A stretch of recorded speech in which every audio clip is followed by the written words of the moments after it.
My mom chose her creepy boyfriend over me, so I took them both down. My mom thought she could just delete my father from my life and replace him with her creepy new boyfriend.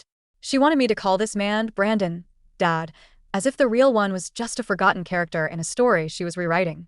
The funny thing is, she had no idea I was still talking to him, that my actual dad and I had a secret line of communication she couldn't touch.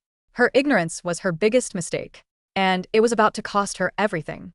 I was 13 when my mom got engaged to Brandon. It was a whirlwind, the kind of thing that leaves you dizzy and sick to your stomach. My real dad had been convicted of manslaughter just 5 months earlier. It never made any sense. The whole thing was a blur of flashing lights and confusion. We were at the bar where he worked part-time. He wasn't even drinking. He had just finished his shift.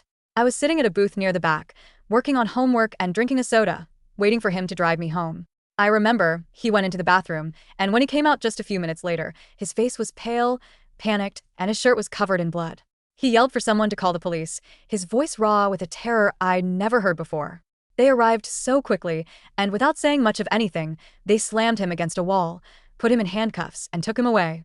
The next time I saw him, it was through a thick pane of glass with a phone receiver pressed to my ear. It just didn't add up. My dad didn't have a violent bone in his body. He was the guy who would catch spiders in the house and release them outside, the guy who cried during sad movies. He swore up and down that he didn't do it, that he had found the man already bleeding out. And the way my mom acted after his conviction, it made me even more suspicious. The full story is on the channel. Link in description.